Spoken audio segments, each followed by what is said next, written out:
A gente precisa ser refém de dogmas, de culturas que a gente foi cultivando sem nem saber por quê.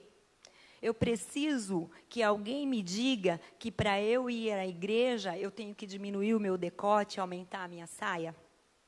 Eu preciso que alguém me diga que para eu estar perto de Deus, eu não posso cortar o meu cabelo, eu não posso pintar a minha cara. É de cada um, né? É a consciência de cada um. Mas a igreja faz isso com as pessoas. E os ensinamentos de Jesus? Jesus, né, acolheu todos esses espíritos doentes, porque a terra, o Brasil, é o grande hospital. Nós que estamos aqui é porque precisamos desse momento, precisamos de médico, que é a essência de Jesus. Então, quando a gente diz, o Brasil, pátria do Evangelho, aí a gente fala, né? Coração do mundo, aí a gente quer que o Brasil seja os Estados Unidos, né? Respeitado, poderoso, é assim que a gente quer.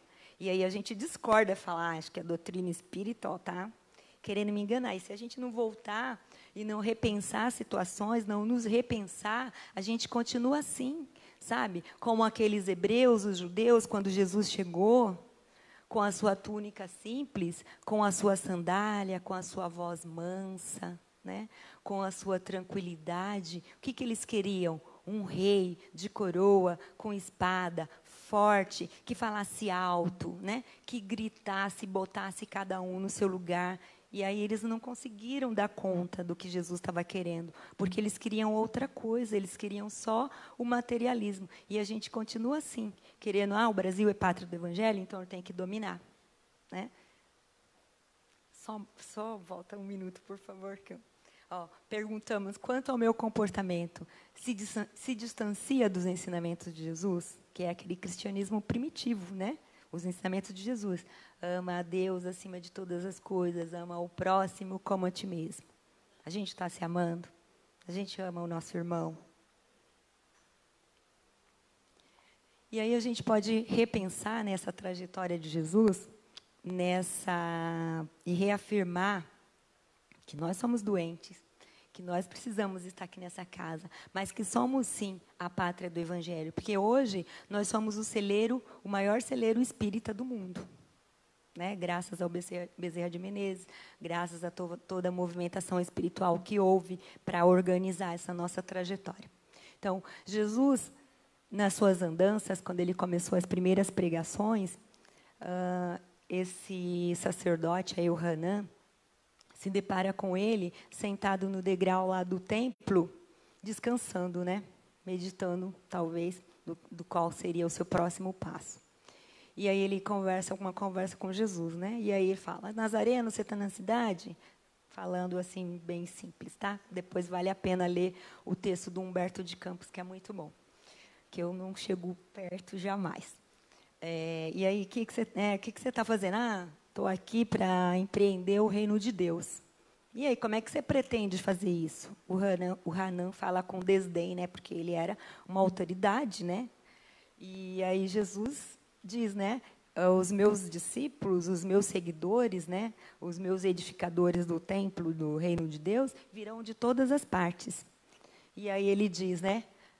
Como assim? Com lama não dá para fazer uma escultura, uma estátua que, né, chame a atenção, que dure, que vale a pena. E aí Jesus diz, né? Nenhum mármore existe mais puro ou mais formoso do que o sentimento. Nenhum cinzel é superior à boa vontade sincera. Olha as dicas dele. Para eu ser um bom cristão, para eu ser um cristão com Cristo, eu tenho que ter boa vontade, né? Sincera. Eu tenho que educar o meu sentimento. E nada melhor do que a doutrina espírita para dizer para a gente como é que a gente educa o nosso sentimento. Né? E aí ele pergunta para Jesus, você conhece Antenas? Conhece, né, algum poderoso que vai te ajudar? E Jesus diz, não. Conheço o amor e a verdade. Aí ele pergunta, né, conhece a lei? Aí ele diz, não. Sei qual é a vontade de meu Pai que está nos céus. E aí a gente, de novo, volta para dentro de nós. Temos que achar, dentro de nós, a nossa centelha divina, para a gente estar em conexão com esses ensinamentos de Jesus, para a gente poder edificar o reino de Deus dentro de nós, porque as coisas só mudam quando a gente se mudar. Então, a missão do Brasil está lá no livro, são palavras do Emmanuel. Suprir as nações mais pobres do planeta. Aí, inicialmente, ele fala materialmente. O Brasil é um país rico? É. As riquezas não estão distribuídas, mas é um país rico. A gente está vivendo um momento, que se a gente queira ou não, de suprir outras nações? Sim. O Brasil está povoado de haitianos, de chineses, de venezuelanos, de peruanos. Aqui em São Carlos já está chegando, né? A gente já vê. E a gente está ajudando a suprir o que é material para essas nações? Sim. Talvez não do jeito que a gente queria, né? Majestosamente, cobrando caro, mas estamos. E aí o Emmanuel completa, né? A missão do Brasil é facultar ao mundo inteiro uma expressão consoladora de crença e de fé raciocinada. Então, quando eu olho para a história do cristianismo, que é a nossa história enquanto humanidade, eu consigo diferenciar o que é crença. Lembra daquela história da cozinha lá? Aí a mulher fazia o peixe com a cabeça, ninguém comia, mas ela fazia sempre, porque era assim que a minha mãe fazia. E aí a gente não reflete sobre o que a gente está vivendo. A gente não reflete sobre as coisas que nos é apresentada, porque a organização espiritual ela é muito grande. E aí o Divaldo diz, né, que é como aquela criança que está sentada aos pés da avó e a avó está lá fazendo o bordado e a criança olha lá de baixo e não entende nada. Tem um emaranhado de linhas. Mas quando a avó vira aquele bordado, é uma figura, uma flor impressionante. Então, para nós é assim, a gente ainda é aquela criancinha que está lá sentada, enxergando só um monte de linha que a gente não entende. Mas se a gente tiver a boa vontade sincera e buscar esses conhecimentos, vamos despertar a fé que está dentro de nós latente. E quanto mais a gente tiver fé, a gente vai ser impelido a buscar o que é real, que é a grande mensagem de Jesus, o Evangelho. O Evangelho ele vai nos dizer dos relacionamentos humanos, conosco, com o nosso país, com os nossos pares. Está tudo lá escrito. Cada capítulo tem uma lição, cada capítulo tem uma forma de fazer. E se a gente conseguir olhar com esses olhos de ver, a gente vai encontrar a nossa essência, a nossa imortalidade. Porque a gente crê, mas não crê muito, né? Primeiro problema que a gente tem, a gente já fica assim, né? Será que é? Será que não é? E aí a gente perde tempo. E aí, para a gente finalizar essa conversa, eu trago para a gente ler esse poema da Alta de Souza, né? Aí ela diz assim, para a gente reafirmar a nossa fé, para a gente despertar esse amor que está aqui dentro, porque a gente conhece Jesus, a gente sabe que pode contar, a gente conhece o aparato que nos sustenta, né? Então a gente precisa estar alimentando isso para que a gente não se perca na dúvida. Porque o mundo tem muitos arrastamentos. Então, a gente quer, mas quando a gente chega lá fora, é muita gente chamando a gente para o carnaval, para comer muito, né? Para fazer coisas que faz a gente pensar menos. Então, ela diz assim, meu irmão, tuas preces mais singelas são ouvidas no espaço ilimitado. Não, mas sei que às vezes choras consternado ao silêncio da força que interpelas. Volve o teu templo interno abandonado, a mais alta de todas as capelas, e as respostas mais lúcidas e belas hão de trazer-te alegre e deslumbrado. Ouve o teu coração em cada prece. Deus responde em ti mesmo e te esclarece, com a força eterna da consolação. Compreenderás a dor que te domina, sobre a linguagem pura e peregrina da voz de Deus em luz de redenção. Ela convida a gente a estar contrito, a olhar para nós. Sabe quando Jesus dizia? Fecha a tua porta, acha o teu templo interno, faz a tua oração, porque essa é a nossa conexão direta com Deus. uma ligação que nunca cai, é só a gente alimentar o tempo todo. E aí o Emmanuel, no Livro dos Espíritos, diz assim, né? A humanidade progride por meio dos indivíduos que pouco a pouco se melhoram e instruem. Quando estes preponderam pelo número, tomam a dianteira e arrastam os outros. De tempos a tempos, surgem no seio dela homens de gênio, que lhes dão um impulso.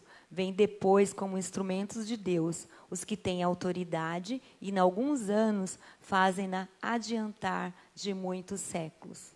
Então, cada um de nós temos uma missão. Cada país, cada nação tem uma missão. E a nossa é maior do que de qualquer outro, né? De mostrar para o mundo essa fé raciocinada. A gente presencia momentos, principalmente no acolhimento fraterno, o irmão vem e fala, não sei o que acontece comigo, eu estou desanimado, numa depressão, mas qual que é o seu problema? Não, eu tenho um emprego, tenho uma família legal, tenho filhos, né? Sou feliz, mas eu não estou bem, preciso de alguma coisa, falta alguma coisa. E é isso que falta para a humanidade. Essa resignação, essa confiança, né, que Jesus coloca nas palavras dele. Então, a partir do momento que a gente se afasta, tudo que é material pode estar bom, mas se a nossa essência estiver perdida, a gente vê o número de suicídios aumentando. A gente vê o número de pessoas usando drogas cada dia maior, porque elas não têm esse alimento. E aí a gente precisa cultivar, porque quando eu cultivo isso em mim, eu sou o modelo, as pessoas estão me olhando. E a humanidade é o resultado de cada um de nós. Então, quando eu olho para frente, sigo, né, acreditando na bandeira de Ismael, Deus, Cristo e caridade, eu estou construindo a humanidade.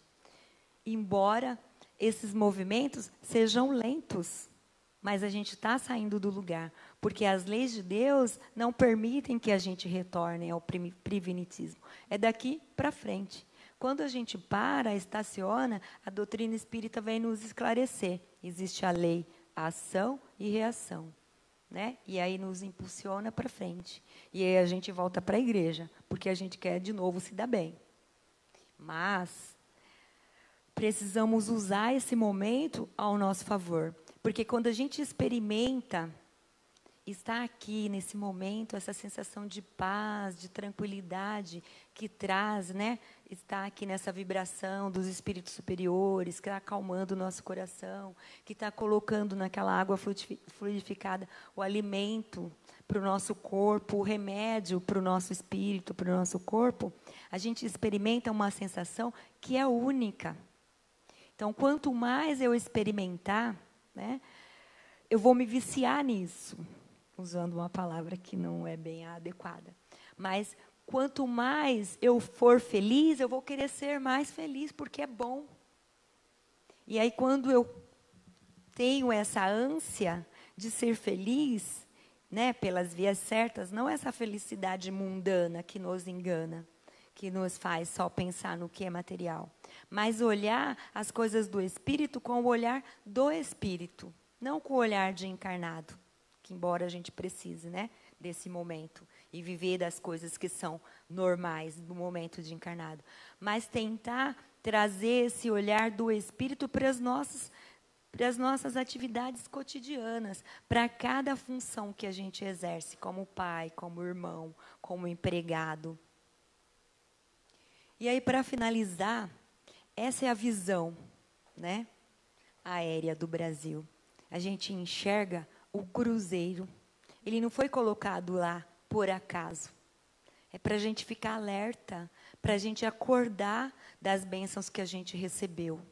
Para a gente acordar que nós temos responsabilidade, que precisamos estar atento à nossa missão, que não é grande, mas é dentro do nosso lar, com os nossos pares, e a nossa grande missão de construir esse país. Então, no prefácio desse livro, o Emmanuel, ele já fala né, da política, fala dos espíritos da organização política, os presidentes, sumiu a palavra, os governantes, né? Ele já fala, e aí ele nos recomenda que nós oremos por eles, porque eles têm uma missão. E se a gente não estiver ali vibrando junto, desejando que as coisas prossigam para o bem, né, da humanidade, para o bem do Brasil, para o bem da nossa família, para o nosso próprio bem, as coisas não andam. Então, não adianta a gente lutar contra. O que tiver que ser, vai ser, porque nós não estamos à deriva. Ele pode falhar, né, quem está lá no topo. Ele vai responder por isso. Mas e nós? Queremos falhar junto? Ou a gente quer dar força para que as coisas melhorem? Então, essa é a nossa mensagem. Que sejamos, acima de tudo, cristão com Cristo.